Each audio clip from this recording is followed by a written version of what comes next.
ಅಹಿಂಸೆ, ತ್ಯಾಗ, ಸಹನೆ, ಶಾಂತಿಯ ಸಂಕೇತವಾಗಿ ಇಡೀ ವಿಶ್ವದಲ್ಲಿಯೇ ಹೆಸರುವಾಸಿಯಾಗಿರುವುದು ಶ್ರವಣಬೆಳಗೊಳದ ಗೊಮ್ಮಟೇಶ್ವರ. ಈ ಧಾರ್ಮಿಕ ಕ್ಷೇತ್ರವನ್ನು ವಿಶ್ವಮಟ್ಟದ ಪ್ರಸಿದ್ಧಿಗೆ ತಂದು ಇಲ್ಲಿಗೆ ಭೇಟಿ ನೀಡುವ ಪ್ರವಾಸಿಗರ ಹಾಗೂ ಭಕ್ತಾದಿಗಳ ಯೋಗಕ್ಷೇಮ ಮತ್ತು ಅಭಿವೃದ್ಧಿಗಳಿಗೆ ಕಂಕಣಬದ್ಧರಾಗಿ ನಿಂತಿರುವುದು ಸ್ವಸ್ತಿ ಶ್ರೀ ಚಾರುಕೀರ್ತಿ ಭಟ್ಟಾರಕ ಸ್ವಾಮೀಜಿಗಳು. ಅವರು ಈಗ 70ರ ಎತ್ತರವನ್ನು ಏರಿದ್ದಾರೆ. ಪೂಜ್ಯರನ್ನು ಶ್ರದ್ಧಾಪೂರ್ವಕವಾಗಿ ಅಭಿವಂದಿಸುತ್ತಾ ಅವರು ಈ ನಾಡಿಗೆ ನೀಡಿದ ಸಾಮಾಜಿಕ, ಸಾಂಸ್ಕೃತಿಕ, ಧಾರ್ಮಿಕ, ಸಾಹಿತ್ಯಿಕ ಸಾಧನೆಯ ಮೇಲೆ ಬೆಳಕು ಚೆಲ್ಲುವ ಒಂದು ಕಿರುಚಿತ್ರಣ. 1949ರ ಮೇ 3ರಂದು ಶ್ರೀ ಚಂದ್ರರಾಜ ಇಂದ್ರ ಹಾಗೂ ಶ್ರೀಮತಿ ಶ್ರೀಕಾಂತಮ್ಮನವರಲ್ಲಿ ಜನಿಸಿದ ರತ್ನವರ್ಮ ಪೂರ್ವಾಶ್ರಮದ ನಾಮಾಂಕಿತದಲ್ಲಿ ಜನಿಸಿದ ಶ್ರೀಗಳು. ಇವರಿಗೆ 4 ಜನ ಸಹೋದರರು ಮತ್ತು 4 ಜನ ಸಹೋದರಿಯರು.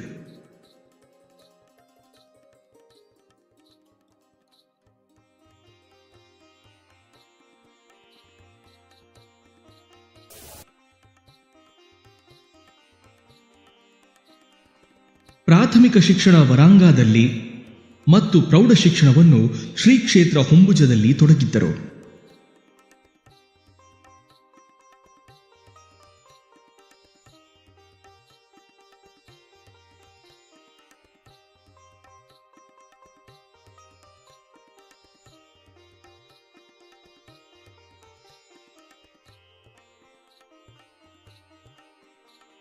ಶ್ರೀಗಳಿಗೆ ಪ್ರೀತಿಪಾತ್ರರಾಗಿದ್ದರು. ಕುಂದಾದ್ರಿಯಲ್ಲಿದ್ದ ಕುಂದ ವಿದ್ಯಾಪೀಠದಲ್ಲಿ ಅವರ ಮುಂದಿನ ವಿದ್ಯಾಭ್ಯಾಸ ಮುಂದುವರೆದಿತ್ತು. SSLC ಪರೀಕ್ಷೆ ಕೂಡ ಅಲ್ಲಿಯೇ ಸಾಗಿತ್ತು. ಶಿಷ್ಯವೃತ್ತಿ, ನಾಡ ಸಂಪಾದನೆ ಮತ್ತು ಅರ್ಹದಾಸರ ವೈಯಕ್ತಿಕ ಶಿಷ್ಯವೃತ್ತಿಯನ್ನು ಅವಲಂಬಿಸಿದ್ದರು. ಇವರಲ್ಲಿನ ಶ್ರದ್ಧೆ, ಧಾರ್ಮಿಕ ಆಸಕ್ತಿಗಳು ಅಂದಿನ ಶ್ರವಣಬೆಳಗೊಳದ ಭಟ್ಟಾಕಲಂಕ ಚಾರುಕೀರ್ತಿ ಭಟ್ಟಾರಕ ಮಹಾಸ್ವಾಮೀಜಿಯವರ ದೃಷ್ಟಿಗೆ ಬಿದ್ದು ಭವಿಷ್ಯದ ಮಹಾನ್ ಸಾಧಕರನ್ನಾಗಿ ತೋರಿದವು. ಆಚಾರ್ಯ ಭದ್ರಬಾಹುಗಳಿಂದ ಪುನೀತವಾದ ಈ ಕ್ಷೇತ್ರದಲ್ಲಿ ಚಾವುಂಡರಾಯನಿಂದ ಪ್ರತಿಷ್ಠಾಪಿಸಲ್ಪಟ್ಟ ಆಚಾರ್ಯ ಶ್ರೀ ನಿಮಿಚಂದ್ರ ಸಿದ್ಧಾಂತ ಚಕ್ರವರ್ತಿಗಳಿಂದ ಪವಿತ್ರವಾದ ಗುರುಪೀಠಕ್ಕೆ ಚಾರುಕೀರ್ತಿ ಪಂಡಿತಾಚಾರ್ಯರು ಎಂಬ ಹೆಸರಿನಲ್ಲೇ ಭಟ್ಟಾರಕರ ಪರಂಪರೆ ನಡೆದು ಬಂದಿರುವ ಸುದೀರ್ಘ ಇತಿಹಾಸದ ಫಲವಾಗಿ 1969 ಡಿಸೆಂಬರ್ 12ರಂದು ಸನ್ಯಾಸ ದೀಕ್ಷೆ ಪಡೆದು 1970 ಏಪ್ರಿಲ್ 19ರಂದು 24ನೇ ತೀರ್ಥಂಕರರ ಇತಿಹಾಸ ಪುರುಷ ಮಹಾವೀರ ಜಯಂತಿಯ ಸಂದರ್ಭ ಇನ್ನೊಂದು ಕೇವಲ 20 ವರ್ಷದ ಪ್ರಾಯದ ನೂತನ ಸ್ವಾಮೀಜಿ ಚಾರುಕೀರ್ತಿ ಭಟ್ಟಾರಕ ಪಟ್ಟಾಚಾರ್ಯರ ಪಟ್ಟಾಭಿಷೇಕ ಸಂಭ್ರಮ. ಕಿರಿಯ ವಯಸ್ಸಿನ ಬ್ರಹ್ಮಚಾರಿ ಚಂದ್ರಕೀರ್ತಿ ಪಟ್ಟಾಭಿಷಿಕ್ತರಾಗಿ ಪೀಠದ ನಾಮಾಂಕಿತ ಚಾರುಕೀರ್ತಿ ಅಭಿಧಾನ ಕರ್ತವ್ಯ ಕೈಂಕರ್ಯ ಒಪ್ಪಿಸಿಕೊಂಡ ದಿನ. ಅತೀವ ಜ್ಞಾನಾಸಕ್ತರಾದ ಶ್ರೀಗಳು 2 ವರ್ಷಗಳ ಹಿಂದೆಯೇ ಗೃಹತ್ಯಾಗ ಮಾಡಿ PUCವರೆಗೆ ಶಿಕ್ಷಣ ಪೂರೈಸಿದರು. ತಮ್ಮ ಇಡೀ ಆಯುಷ್ಯವನ್ನು ಧರ್ಮೋನ್ನತಿಗಾಗಿ ಮುಡಿಪಿಟ್ಟು ಕರ್ತವ್ಯನಿಷ್ಠರಾದ ದಿನ. ಇದರ ನಡುವೆಯೂ ವಿದ್ಯಾಭ್ಯಾಸ ಮುಂದುವರಿಸಿದರು. ಬೆಂಗಳೂರು ವಿಶ್ವವಿದ್ಯಾಲಯದಲ್ಲಿ MA ಮತ್ತು ಮೈಸೂರು ವಿಶ್ವವಿದ್ಯಾಲಯದಲ್ಲಿ ತತ್ವಶಾಸ್ತ್ರದಲ್ಲಿ MA ಸ್ನಾತಕೋತ್ತರ ಪದವಿಗಳನ್ನು ತಮ್ಮದಾಗಿಸಿಕೊಂಡರು. ಕಾರ್ಕಳ, ಮೂಡಬಿದ್ರೆ, ಅರಿಹಂತಗಿರಿ, ಕಂಬದಹಳ್ಳಿ, ಆರತಿಪ್ಪರು, ಕನಕಗಿರಿ ಮಠಗಳಿಗೆ ಶಿಷ್ಯರನ್ನು ಮಠಾಧಿಪತಿಗಳನ್ನಾಗಿಸಿ ಕೊಡುವುದಲ್ಲದೆ ಇನ್ನಿತರ ಮಠಗಳಾದ ಸೋಂದ, ನರಸಿಂಹರಾಜಪುರದ ಸಿಂಹನಗದ್ದೆ, ನಾಂದಿಣಿ ಮತ್ತು ಹೊಂಬುಜ ಮತ್ತು ಇತ್ಯಾದಿ ಮಠಗಳಿಗೂ ಅವರ ಶಿಷ್ಯರನ್ನೇ ಮಠಾಧಿಪತಿಗಳನ್ನಾಗಿಸಿ ಧಾರ್ಮಿಕ ಚಟುವಟಿಕೆಯನ್ನು ಮುಂದುವರಿಸಲು ಶ್ರೀಗಳ ಮಾರ್ಗದರ್ಶನದಲ್ಲೇ ನಡೆದಿರುವುದಕ್ಕೆ ಸಾಕ್ಷಿಯಾಗಿದೆ. ತಮ್ಮ ದೃಷ್ಟಿಯಲ್ಲಿ ಬರುವ ಎಲ್ಲ ಜೈನ ಮಠ ಮಂದಿರಗಳ ಜೀರ್ಣೋದ್ಧಾರ, ವಿದ್ಯಾಲಯಗಳ ಸುಧಾರಣೆ, ಬ್ರಹ್ಮಚಾರಿ ಆಶ್ರಮ ಸ್ಥಾಪನೆ, ಜಿನಬಿಂಬಗಳ ಪ್ರತಿಷ್ಠಾಪನೆ, ಅತಿಥಿ ಭವನಗಳ ನಿರ್ಮಾಣ, ಉದ್ಯಾನವನಗಳ ಸುಧಾರಣೆ, ಸುವ್ಯವಸ್ಥಿತ ಆಡಳಿತ ಇತ್ಯಾದಿಗಳು ಶ್ರೀಗಳವರ ಸಾಧನೆಯನ್ನು ಇನ್ನೂ ಊರ್ಜಿತಗೊಳಿಸಿವೆ. ಬಾಹುಬಲಿಯ ಸಂದೇಶ ಮತ್ತು ಜೈನ ಧರ್ಮದ ತತ್ವಗಳನ್ನು ಮಕ್ಕಳಿಗೆ ತಿಳಿಸಿಕೊಡುವ ಬೇಸಿಗೆ ರಜೆಯ ಸಮಯದಲ್ಲಿ ಮಕ್ಕಳಿಗೋಸ್ಕರ ಧಾರ್ಮಿಕ ಶಿಬಿರವನ್ನು ನಿರಂತರವಾಗಿ ಶ್ರೀಗಳು ಶ್ರೀಮಠದಿಂದ ನಡೆಸಿಕೊಂಡು ಬಂದಿದ್ದಾರೆ. ಜೈನರ ತೀರ್ಥಂಕರರ ಭಾಷೆ ಪ್ರಾಕೃತವಾದುದರಿಂದ ಆ ಭಾಷೆಯ ಉನ್ನತಿ ಮತ್ತು ಪ್ರಗತಿಗಾಗಿ ವಿಶೇಷ ಕೊಡುಗೆಗೆ ಸ್ವಾಮೀಜಿಯವರ ಪಾತ್ರ ದೊಡ್ಡದೆಂದರೆ ತಪ್ಪಾಗಲಿಕ್ಕಿಲ್ಲ. ಶ್ರೀಗಳವರ ಸಹಕಾರದಿಂದ ಕರ್ನಾಟಕದಲ್ಲಿ ಪ್ರಾಕೃತ ಭವನ 1993ರಲ್ಲಿ ಸ್ಥಾಪನೆಯಾಯಿತು.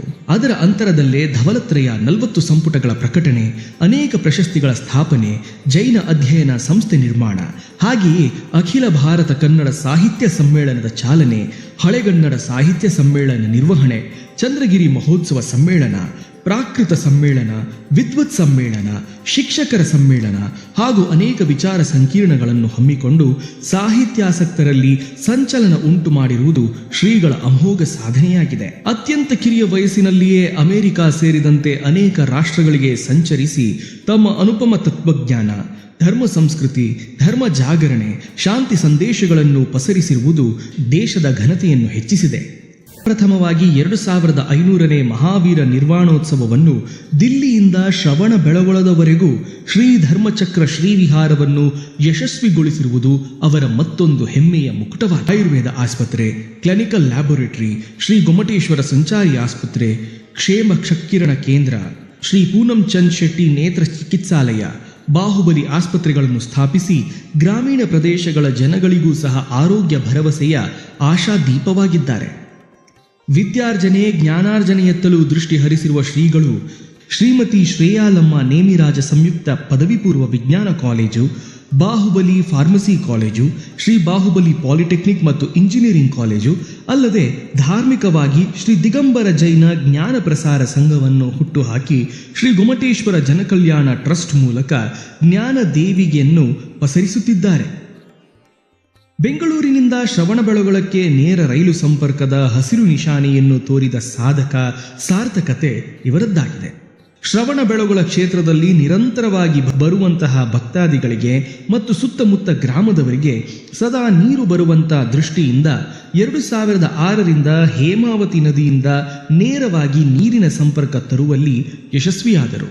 ಈ ಹಿಂದಿನ ಎಲ್ಲ ಮಹಾಮಸ್ತಕಾಭಿಷೇಕ ಸಾಮಾನ್ಯವಾಗಿ ನಡೆದುಕೊಂಡು ಬಂದಿದ್ದು ಜನರು ಎತ್ತಿನ ಗಾಡಿಯಲ್ಲಿ ಬಂದು ತಿಂಗಳುಗಟ್ಟಲೆ ತಯಾರಿ ಮಾಡಿ ಚಪ್ಪರವನ್ನು ನಿರ್ಮಿಸಿ ಮಹಾಮಸ್ತಕಾಭಿಷೇಕವನ್ನು ನೆರವೇರಿಸಿ ಹೋಗುತ್ತಿದ್ದರು.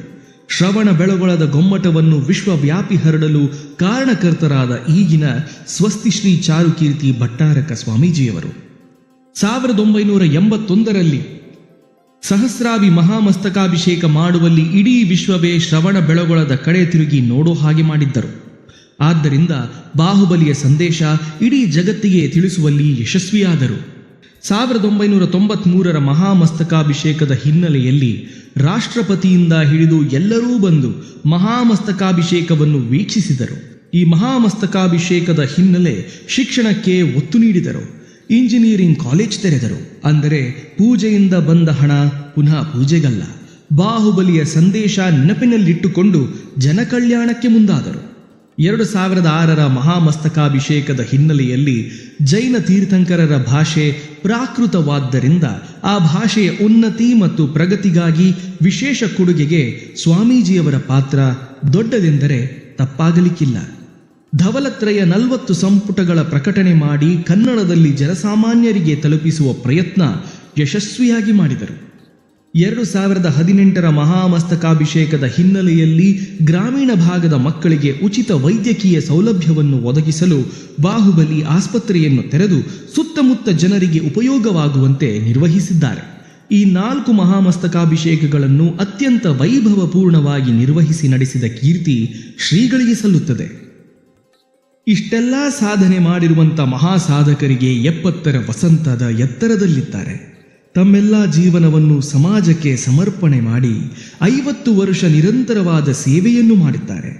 ಅವರಿಗೆ ನಮ್ಮ ಸುದೀರ್ಘ ಜೀವನದ ಯಾತ್ರೆಯಲ್ಲಿ ನಿತ್ಯ ಬಾಹುಬಲಿಯನ್ನು ಆರಾಧಿಸುವ, ಶ್ರುತ ಜಿನವಾಣಿಯ ಪೂಜಿಸುವಂತಹ ಸ್ವಸ್ತಿ ಶ್ರೀ ಚಾರುಕೀರ್ತಿ ಭಟ್ಟಾರಕ ಪಟ್ಟಾಚಾರ್ಯ ವರ್ಯ ಮಹಾಸ್ವಾಮೀಜಿಯವರಿಗೆ ನಮ್ಮೆಲ್ಲರ ದೀರ್ಘದಂಡ ಪ್ರಣಾಮಗಳು.